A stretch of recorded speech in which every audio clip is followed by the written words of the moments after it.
AI is absolutely coming for the transactional advisors. Back in the 90s, we had brick and mortars downtown. You would walk into it. They would sit with you and honestly book your trip right then and there. I always truly wondered why people chose to do it this way, but I think that's kind of how agents in this industry really truly started out before. So if you're somebody who simply texts some quotes about cruises or all-inclusives, they text back, yes, they want to do it, and then you book it, and that's really the only thing you're doing for the client, that job is very easy to take or to lose. Taking it one step above that, right? There's different layers of this role of what you could do. A step above transactional, you're really showing them that you hear them and that you understand them. What does it look like to elevate? What does it look like to climb that ladder a little bit? And if you are transactional and you want to stay transactional, how to insulate yourself a little bit better, because AI is absolutely coming for the transactional advisors. Welcome to the Travel Agent Guide, the podcast pulling back the curtain on what it really takes to be a travel agent. We're talking real life, the challenges, the wins, the money, the mistakes, and the growth. Whether you've been in the travel industry for years or are new to it, we're in this together, and you're exactly where you need to be. All right, welcome to today's episode, Travel Agent Guide. I'm really excited about this episode as we dive in, because today I want you to understand what your role in the travel industry truly is, because you're not just booking trips, there's so much more to that. So have you ever questioned your value as a travel advisor, struggled with charging fees? Have you felt intimidated by the littlest things on the internet, or wondered how successful you can actually be in building clients? This episode's for you. You know, with tools like AI, we kind of dive in to, can AI take our job? So we're going to dive into this conversation a little more with Bird, and I'm super excited. So I can promise you by the end of this episode, I want you to fully understand why travel advisors are still incredibly valuable today, and why advisors who learn how to position themselves as true experts and relationship builders are going to actually stand out more than ever before. And I promise you, you don't have to worry about AI. So let's go ahead and dive in. All right, Bird. So I guess one of the biggest mindset shifts that I had to make in this industry was realizing that I'm not just here to book vacations. I think as we all come into the industry, you know, here's a travel agent, I'm going to book a vacation and it's done. And you get your commission and you move on. I quickly realized that is in fact not what we do. And there are travel agents who do position their business like that, which I, have nothing against at all. It just wasn't for me. So let's kind of dive into that a little bit. So what is your take, Bird, on travel agent versus travel advisor? I feel like this is a common question in the industry, and I want to kind of dive into it today. Yeah, I mean, I think it's really simple. And if you think about kind of the evolution of this role, think about back in the 80s and the 90s, pre the interwebs. Yes, I remember them. The reality was, like, you would pick up the phone and call into a travel agent. They would write the ticket. And it wasn't as much of a, let me tell you all the nuances. Let me give you my advice. Let me tell you all the different things. It was a lot more transactional. And over the years, that's not needed. So I guess my word of warning as we frame this conversation here is the reality of the agents that are extremely transactional, those jobs are easier to replace. I mean, period, dot. You can't really argue with that. So if you're somebody who simply, texts some quotes about cruises or all-inclusives, they text back, yes, they want to do it, and then you book it, and that's really the only thing you're doing for the client, that job is very easy to take or to lose if you're the person doing it. And everybody else out there that is taking it one step above that, right? So taking it to I think there's different layers of this role of what you could do. So one step above that, I really mean saying like, well, I chose this for you because, and giving them some more insight into why it's unique and special to their family and why their experience will be better if they choose this one over this one, right? So I would say that's a step above transactional. You're really showing them that you hear them and that you understand them. And then there's the other step. After you book it, you're really still the concierge. And that's the step that Haley and I have chosen to take. We really do the dinner reservations, the spa appointments. I answer every question. I'm going to talk to you if you need to, help during your travels. I'm going to call you when you get back because I want to hear all about it. And I really do. And I think that is a very different role then I texted 3 quotes for some cruises and then I booked it and then I never talked to you again, right? So today we're going to talk about like what does it look like to elevate and what does it look like to climb that ladder a little bit. And if you are transactional and you want to stay transactional, maybe how to insulate yourself a little bit better because AI is absolutely coming for the transactional advisors. I love that. I feel like when you put it in that perspective of a transactional advisor, you're absolutely right. Like back in the 90s, we had brick and mortars downtown. You would walk into it, they would sit with you and honestly book your trip right then and there, print you your documents, and off you went. Maybe you would follow up before. But that makes perfect sense now. I never really thought of it like that. I always truly wondered why people chose to do it this way, but I think that's kind of how, agents in this industry really truly started out before they Wouldn't it be realized. nice? Wouldn't it be nice if the clients just like booked the trip as soon as they walked in and then you never talk to them again? Like, I mean, genuinely. I'm a bit jealous of that, but it's definitely not the role you and I have chosen to take. And honestly, the people that are spending 30, 40, 50,000 on a trip, they're expecting something different. If they wanted to book their own trip, they would have done so. Those people have the capabilities. So if you're looking to get into higher dollar trips, this is where you really need to look into the mirror here and say like, well, what am I offering those people? Why would they be interested in working with me? Yeah, exactly. So I think developing what your actual role is super helpful. Do you want to be a transactional travel agent? If that's what you want to do, create the plan that works for you, the business strategy, run with it and go for it. And when we dive into really travel advisor, like you said, Bird, the whole concierge aspect and really working and fostering relationships with our clients so they come back and they become repeat clients. That to me has always been the core of my business, right? It's where I feel like I am great in this industry, if that makes sense. I like my clients. I like having those relationships and just seeing where it goes. So, right, you're obviously the same exact way, right? No, absolutely. And to go back to kind of the evolution, we saw a big dip in our industry in the early 2000s. And when you think about it, that's when Expedia and Google Maps and all these other companies were really founded and took off. And what happened was it took all the information that the travel agent had and it just gave it to the client very easily, right? So now I could go on the internet and I could see all the different flights that were available to me. Now, Google Flights wasn't quite around yet, but it was soon to be. And instead of being, I was in real estate before, and in real estate, you were the gatekeeper as the realtor. You were the only one that knew all the houses were for sale. It was kind of the same in travel. You had all the information about all the things that could be booked, right? Well, now all the information moved to the client's hands.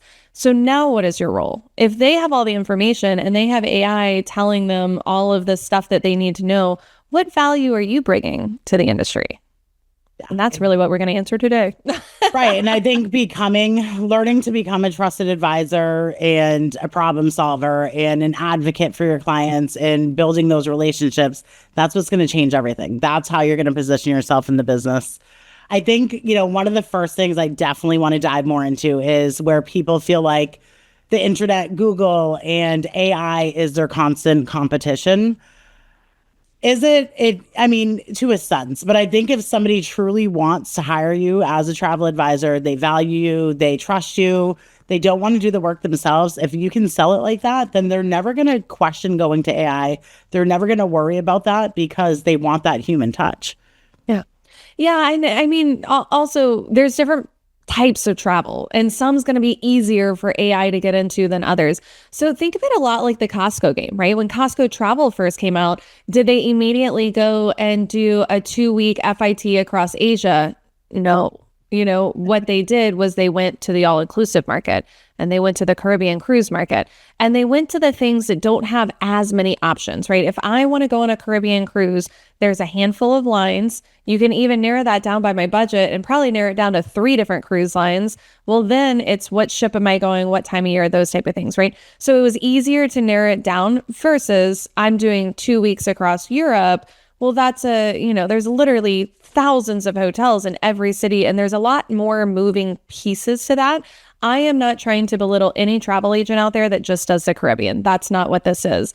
I am simply trying to show you AI is going to be easier to attack certain parts of the world than others because there's limited options in certain part. There's almost unlimited different options in others. Now, there's still a lot of pieces of the puzzle, and there's still a lot of ways to insulate yourself if you are a Caribbean only agent. Yeah, I think you're right. It's hard for me to be like, yeah, Caribbean only agent because when I think of these trips, I'm thinking beyond the Caribbean. But I think too, when we look at the human touch with AI, we kind of the things AI cannot do, which you just have to reiterate to yourself and remind yourself, they can't understand emotional nuance, right? They cannot calm your nervous travelers. If your traveler's coming to you because they want to build out a special 20-year anniversary to the Caribbean and they have specific ideas, I'm sorry, AI is going to fall short of them. I promise you. So by selling that and putting your value out there, they're not going to want to have to go to AI. They're not going to want to have to cross check or double check it. The other thing is too, like travel emergencies, when flights change, AI can help me put it together, but are they going to help me change my flights a month before travel? That's another thing too, right? Is just reminding your clients that they don't have to do anything. This is what you're doing. AI cannot and will not call Delta and fix your comfort flight that you got Only. kicked out of because of whatever, right? Do you So, guys remember the like nonstop frantic phone calls in March of 2020 from clients that had booked through Costco? And there's like, can you help me? No, no, I cannot help you. But think I'm over here, getting rid of my own commission. I'm not trying to also get rid of somebody else's. And I think like that actually brought a lot of people back to our industry and they wanted somebody else to take that responsibility off of them because that was such a huge and kind of life altering moment to have to deal with that on their own. Most people get to travel and things don't go wrong and all's hunky dory. And that's where you can hang your hat on. Yeah. But when it's not, I'm here for you. and I think a lot of times too, I mean, how many times do you resolve an issue for a client and they don't know about it? But I always want to make sure they know about it, right? Like I don't know if I already told this, but there was a fire in a hotel in Edinburgh, Scotland, and this just happened recently. And I went in, found the hotel, came back, was able to get them to adjust the breakfast and all that. And I just went back to my client, like, hey, I just want to let you know. And I do kind of throw in there, like, I have been, all day I've kind of been working on this. So they're like, oh my God, you're amazing. And, sometimes the situations take a few hours and it's not a quick, easy fix. And I try not to worry my clients until I have a solution. So don't get the email and then text your client like, holy shit, there was a fire at your hotel. And don't do that. Come back in with a solution before you go and present it to them. But by seeing this, right, that client is going to come back to you because they know AI is not going to be able to do this, right? They need Haley. They want you as a travel agent to be there to back them up. So yeah, I think just kind of understanding AI can get you a really cheap trip, but are they going to service you? Absolutely not. Yeah. I would also back up to like just the actual advising part of it. While I think AI is getting a little bit better, there's lots of studies already out there kind of showing the reality that it tells you what you want to hear. How many people have asked, has anybody out there just said like, okay, I've got this great idea. What do you think to ChatGPT? You know what it thinks? It thinks it's a great idea every time, no matter what. So do not ask it for investing advice. Do not ask it for that type of feedback. But what I'm getting at here is there is a piece of advising that is making your client feel heard. And if you're a really great travel advisor out there, that's a cornerstone to your consultation. So if they say, I want to go on a couples trip for my 10-year anniversary, great. But what they're really saying, and what I hope you're asking is like, what's the goal of the trip? What do you hope to get out of this? What do you hope to experience? I hope you're asking those questions. But if you're not, the very least, if it's an anniversary trip and it's a couple, we can assume they're really looking to make a connection. Well, therefore, I should be looking at experiences that are going to foster that connection. So I shouldn't just book them the tour of the Coliseum. I should book them something private. I should try to book them a dinner in a vineyard. I should try to do something that is, again, just going to foster that closeness. Could we do a couples massage somewhere that's a little bit more special? Whatever it looks like, it's letting them feel heard. So when you do the proposal, you can kind of say like, oh, and I just I heard that you were looking to create more connection with your husband and find that time. this particular afternoon where you're going to go on this adventure, it feels like it'll really be special to both of you, right? You get to say that advisor piece is the most important thing of what we talk about today. That's perfectly said. I think that kind of goes hand in hand with the overwhelm, right? How many clients come to you and they've started some research, but they can't get it together to be like, I don't even know what's right and what's wrong, and I truly need your support. So that's another advantage to look at and kind of sell yourself. Clients want reassurance, right? They want you to come in confident, say, okay, if it were me, let's go with this hotel, and this is why I've been there, or I've done the site visit, or whatever that looks like. So I don't know. Definitely, AI is not going to take your job. I promise. It's just how you're going to pitch yourself. It's how you're going to, describe your value to your clients, because people still want humans. I'm sorry, but they do.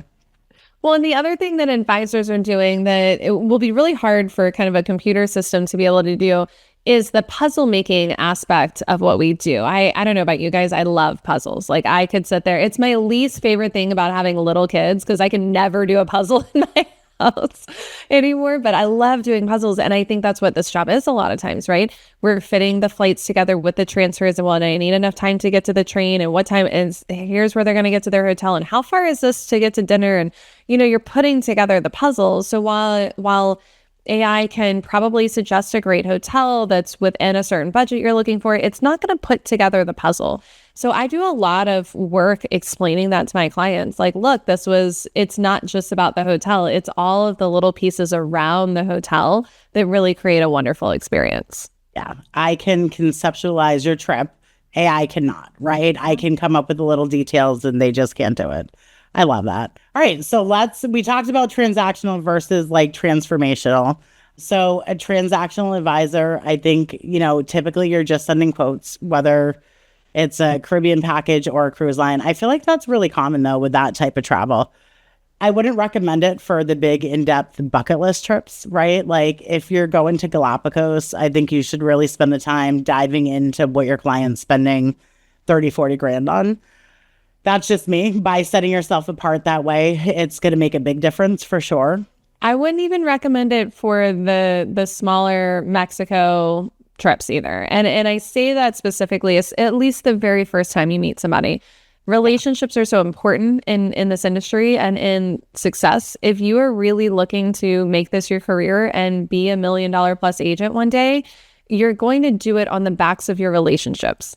And sending a text with some quotes does not deepen my relationship, my affection towards you in any way. I don't get to know you, right? So the phone call is not always for the client. The phone call is often for you. The Zoom call is so you can see their face, you see their facial expressions, you ask about their kids, you just do the small talk thing that actually can really build relationships over time. Now, I would encourage you to move out of small talk as quickly as possible, and because real relationships aren't built on it, but you're not going to have the opportunity for a deep conversation over text or over email.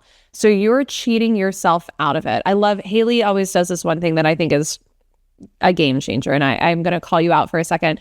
But after Haley books the trip, like as soon as she takes payment, she calls the client. You know why? They're always going to answer. They will always answer that phone call when they just got charged 20 grand of their credit card. So they're going to pick up the phone, and what she does is says, I have your trip all booked now. I just wanted to let you know, like, we're all good. I'm so excited about this. Are you guys excited? And she builds up that momentum, right? They are now at the peak of the peak of the peak. It's happening. We've been talking about it. It's all locked in. This is so exciting. Great. I love working with you.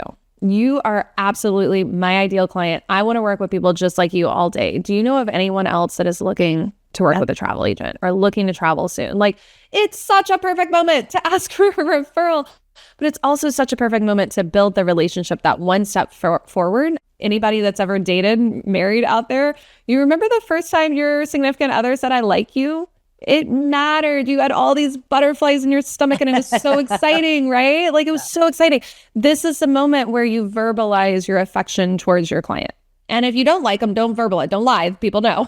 But like, you have to put yourself out there to know if you like them, right? So if you're not giving them the opportunity to, have this small talk and dive into a deeper conversation, then how many people do you just text with or get an inbox from and you're like, I don't even want to deal with this. But then you get on the phone and you hit it off. You're like, oh my God, I love you. I want to book all your trips forever. And it definitely changes your mindset, but it also helps you realize, okay, this isn't the match and this isn't going to work. And I need to let me find you another advisor that will work with you. Right. Yeah. So One more thing I would say about the video call and the building the relationship, we've said it, but you will mess up. Period. Dot. You will mess something up in this business. It just happens. You'll make a mistake one day and it's going to suck and it's going to cost you a lot of money. And you're going to be super sad about it. You're going to be pulling your E&O insurance and being like, how do I get out of this? If you have a really strong relationship with that client, their reaction towards you will be fundamentally different than if you are texting them a quote and booking the trip, right? I swear I've got clients that their damn cruise ship could literally sink and they would be like, we miss you. Like, that is a completely different reaction. And I genuinely think it's worth your time. I know nobody likes to get on a Zoom call or even a phone call in 2026, but I think it'll make a huge difference in your world if that's just part of your workflow. here's another story from Haley. So anyways, this is a true story and it's a mistake I made with a client who spends a lot of money on big trips, right? And one day, it was a month before his trip, I did a black lane transfer for the client and I woke up to a text or an email from the driver. I saw all the information. The driver was there to pick him up. He couldn't find him, blah, blah, blah. The transfer was like $300. Like it was in Paris, whatever.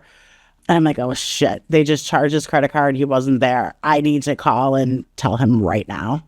And I did it before he figured it out. And I said, listen, Rich, we gotta talk. I made a mistake and I'm gonna be completely honest with you. What did you have Venmo? I'm just gonna send you over the money right now. Truly sorry. I'm gonna get the other transfer all set and aligned.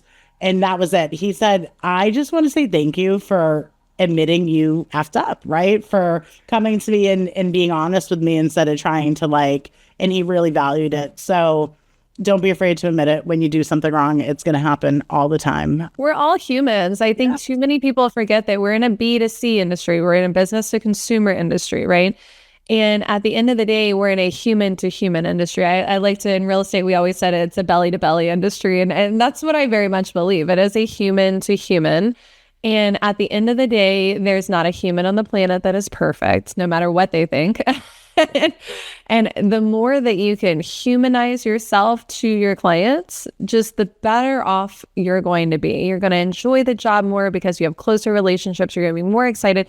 They're going to want to give you those referrals because they want to help someone they like. That humans love helping other humans. It is just the way our brain is powered. So if you can create that true relationship with the client and then say, I'm trying to grow my business. I'm super excited about this. Can you help me? They want to do that. They absolutely want to do that. I think with being that type of travel advisor, building relationships is huge. It's going to make the client just feel confident in every decision that you bring to them. They're going to love it. I'm to the point now where I have clients like, Haley, that looks perfect. Let's just do it. I trust you at this point, right? Once they become a repeat client, they already know what to expect, which is fantastic. Again, we go down to solving problems, transactional advisors. Here's your quote. I mean, I'm sure they have to solve problems on a certain level, but I'm not sure if it's really, like a travel advisor going in above and beyond to what that actual problem is. Yeah. I always approach it in the sense like, okay, so this really sucks. I'm sorry you got rerouted this way, but let me show you something amazing that you didn't think, and you're not even going to realize when it's all said and done. So yeah, that's definitely the type of approach that I take in my business today. Well, not only the emergency solving aspect of it, but I also want to highlight, I talked about taking it a step further and being like a true concierge. So we will send out an email 60 days prior to the client's travel, which is a list of things that we don't make a dime off of, but they polish the trip. They make it better. They make it just better at the end of the day. So the list of things is very simple. So essentially we say, look, your trip's 60 days out. We're so excited about this. It's going to be amazing. Here's what we can do to put the finishing touches on it. And of course, it's the dinner reservations, the spa appointments, but we take it a step deeper. If you haven't given us your TSA or KTN numbers, if you haven't given us your frequent flyer numbers, send those over. Tell me all about, is there a special occasion you haven't already talked to me about? I want to, if it's a birthday, I'm going to have in that email, Okay, so what are we doing to celebrate Jim's birthday? This is so fun, right? Like, I'm going to ask about that. We're going to suggest taking family photos. When's the last time you took photos? No, that we actually can make commission off of if you're doing it the right way. But we have this bulleted list of here's 5 or 6 things that will make your trip that much better. And the idea is not necessarily create more work, because I think several of you are probably out there hearing me and saying, how much time do you have? Like, that is absolutely a worry. And I hear you. But if you are servicing clients that are spending $20,000+ on a trip, that's the level of service they're going to want if they're going to stay with you. If not, they're going to go to a different advisor. It's just the reality of the matter. They will go to a different advisor because they want higher service. They're used to that, right? Anybody that expects to get out of their private transfer and have somebody else carry the bags up, they also expect you to make their dinner reservations. So if you want to work with those people, you have to treat them the way that they want to be treated. And if you're like, again, I don't have time, that's not a task that should be on you. That's a task that should be on your assistant. So at Sava Travel, we have fully trained assistants. All of our agents are welcome to use them. That's super, super important to me, because if you're great at sales, you need to be focused on sales, but you cannot not deliver that level of service. And if you're somebody, just one more quick thing on that, if you're somebody that's like, oh, girl, I only book AI in Mexico, that's the only clients I can have. Well, I have to tell you, I'm going to challenge you to take the step and offer the service anyway. And I say it because if you elevate your service, you are more likely to get elevated clients over time. You may need to build it. You may need to hustle a little bit. But I think if you are just delivering that baseline service, you're going to continue to get the baseline client. However, if you take it a different direction and say, look, this is what I'm now offering. And if you can't justify assistant or whatever, charge a fee for it. Say, look, I charge this, but this is what I do. And I'm so excited about it. Let's work together, right? There's a lot of ways around that problem. But I think not offering the services, hell, I made a hair appointment for a lady the other day. She was going and had like a special occasion while she was on her vacation. She was doing this like gala thing that night. She had traveled to Europe to do this. I made her hair appointment. You know what I mean? Like hold on. My guest experience manager made that hair appointment. Let's give credit where credit is due. I didn't do anything. But our agency made that hair appointment. And it's just something where she wasn't at home. She didn't have a hairdresser there. She needed her hair done for the event. And we didn't even wait for her to ask. We asked in advance because I knew she was going to this event. I was like, do you want to go get your hair done before? Like, oh, I didn't even think about it. That would be amazing. Yeah, let's do a whole day around it. And now she's just jazzed. Like, Bird, you're the best. Thank you for even making this possible for me, right? I think that's amazing. That's different. That person will not go, like anybody out of the blue could go and be like, oh, I'm a travel agent too. Can I win over your business? And it's not going to happen. Sharon's not going anywhere. We'll be around. Exactly.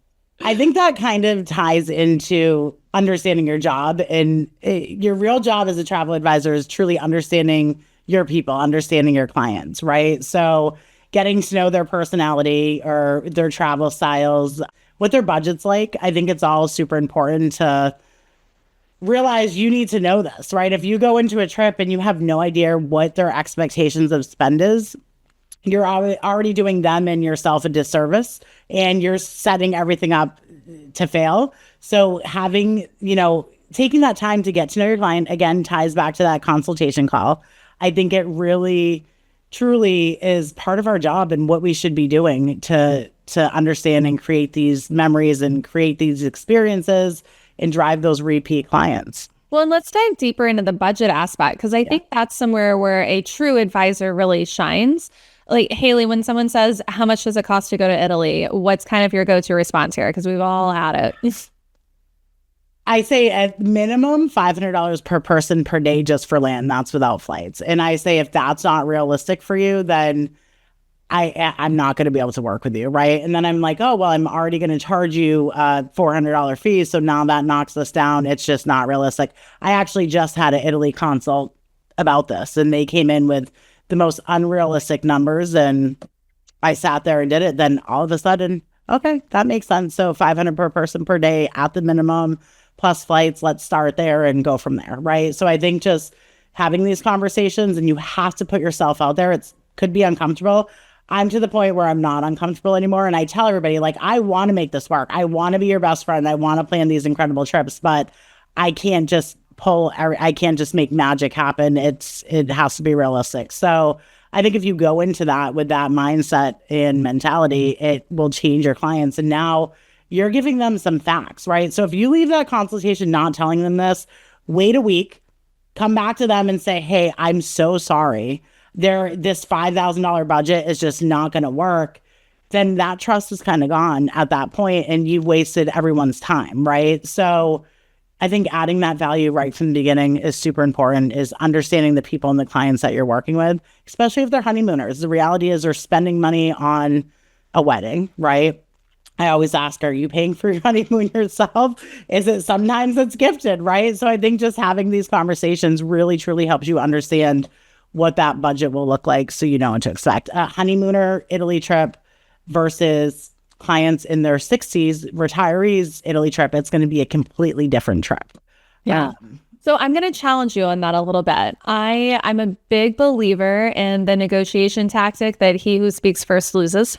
So I will not ever throw out a number on it. What I will do is if they say like, look, I want to go to Italy. How much does it cost to go to Italy? I kind of take, and typically the budget doesn't come till the very end of the consultation. So you do know in your head what it costs to plan their trip to Italy, right? Like we all know we know the number we're hoping for at least. And it's not $5,000 in case you're curious. But I like to basically explain to them and say, hey, here's the reality. I can plan a trip in lots of different budgets. I will tell you what I specialize in. I'll tell you what I can do and what I can't.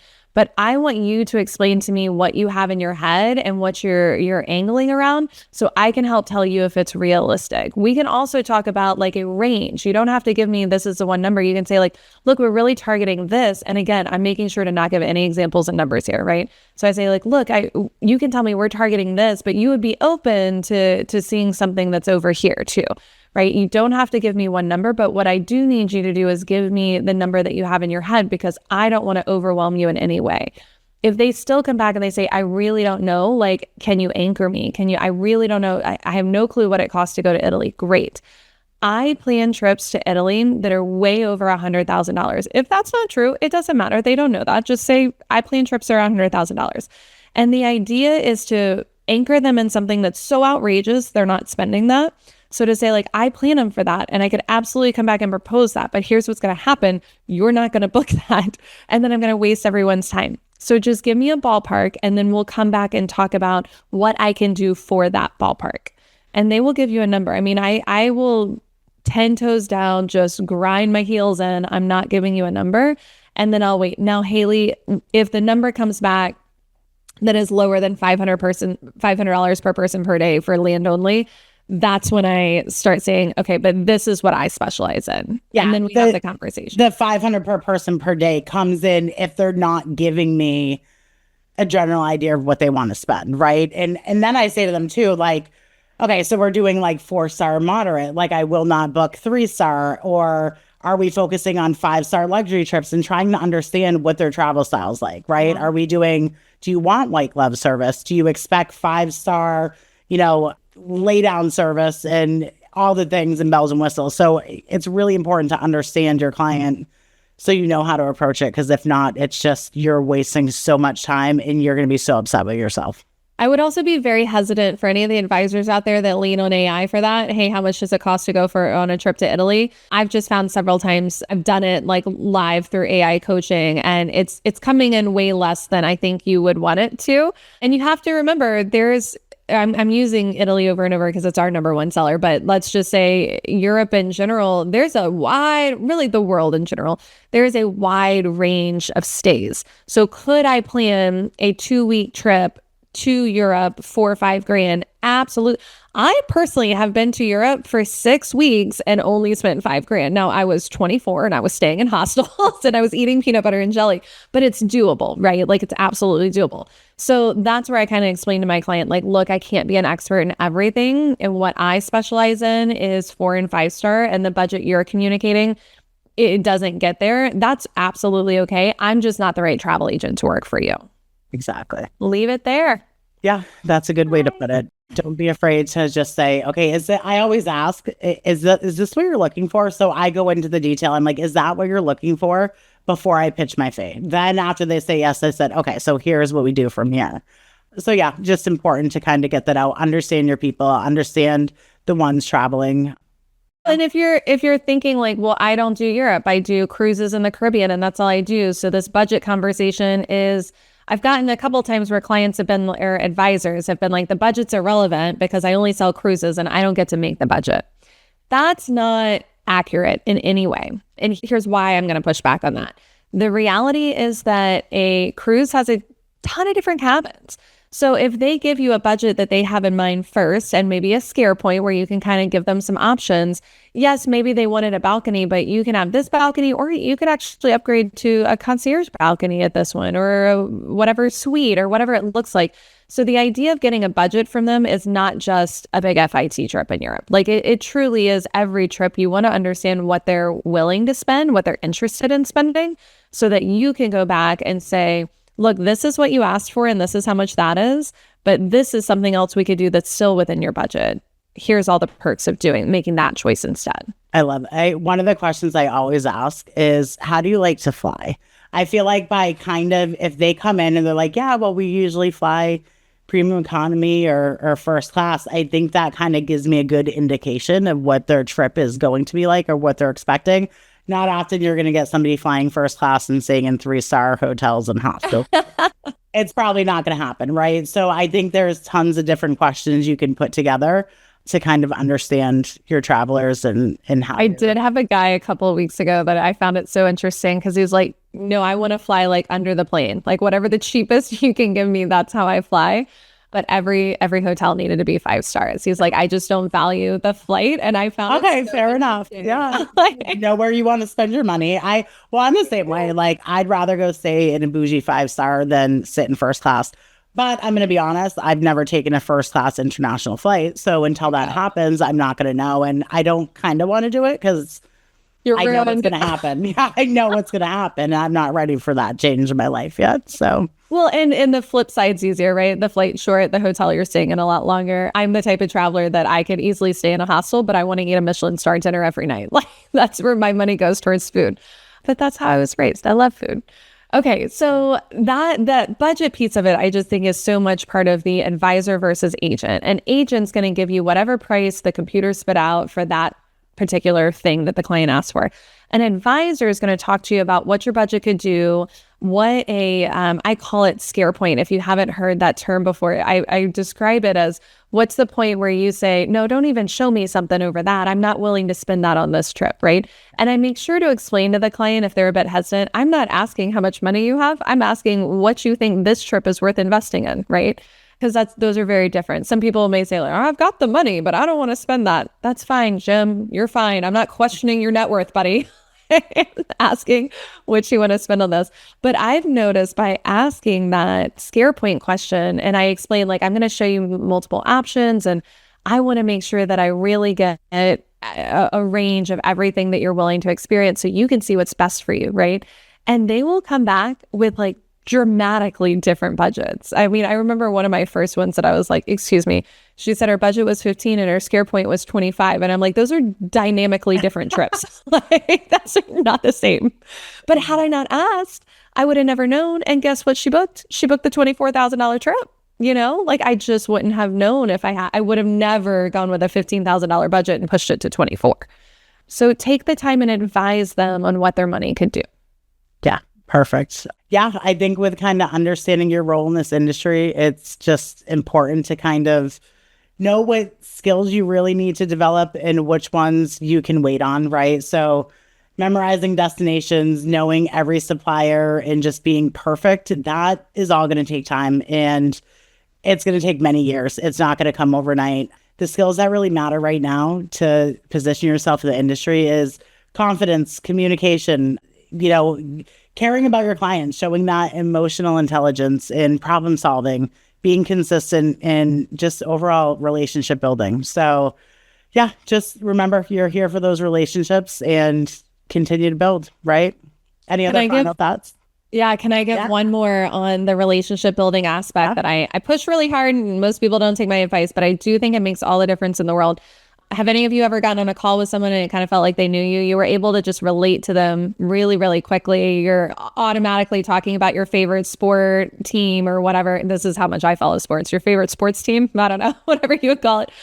I think it's really, really important to take the time and attempt to search for your client online before you get on the call with them. So if it's a referral, I'll go to my friend, whoever referred them, I'll go to my friend's Facebook page and search their friends and try to find Jim. And I'll pull him up and I'll see his last couple of posts and I'll be like, okay, he's got 2 kids. They're both daughters. Great. We can relate on that. And it's not inauthentic because I truly care about building that relationship. It's not sneaky because I'm talking about the way that I bring it up. I don't say, hey, Jim, saw on Facebook, you got 2 kids. Me too. Like, that's not how you do it, right? Instead, when you're on the consult, you're just very quickly like, let me tell you a little bit about myself. I'm Bird. I've got these 2 wonderful daughters. I'm obsessed with them. They're 6 and 3. What about you, Jim? Do you have any kids? And he's like, oh my God, I have 2 daughters too. But had he had 0 kids, I probably wouldn't bring that up. I'd probably be like, I'm Bird, the Saints are my team. And he's like, go Chiefs, or I don't know, whatever. Did I get football right? I think I got it. Yeah, that's a good call out for sure. I definitely go in and I dive, like I'll look up clients online all the time. If we've gotten to the booking process, obviously, like at the first initial requests, I don't go friend them yet. I wait until we actually get a booking. I don't friend them. So it's only whatever I can see publicly. But my idea behind it is just how quickly, because you don't have a lot of time to make that first impression, right? Exactly. And how quickly can I create the relationship and just create some know, like, and trust really, really early on? Because then when it gets to the part of whatever question that I don't know how to answer, and I say, Jim, I really don't know, but I'm going to look up and find the answer for you. He already trusts me. He's like, Bert's got this. She's going to do it. It's going to be great. Yeah, she's a mom. She has 2 kids. We're in good hands. Yeah. So yeah, I think it's important to give yourself the leg up. And that's all that is. You're giving yourself a leg up on making this happen that another advisor is not going to do their homework. Most clients nowadays are talking to multiple advisors. So make yourself stand out by creating that relationship. Yeah, perfect. I love it. Yeah. So I think at some point in your career, the sooner you do it, the easier it's going to be for you, but you need to make a decision. You have to decide, are you just booking trips? Are you sending quotes to clients? Or do you truly want to build a business based off trust, based off of positioning yourself as a true expert, as an advisor? Because honestly, they're 2 completely different paths in this industry. So hopefully after this call, after this podcast, you can understand what is the better path for you in your career.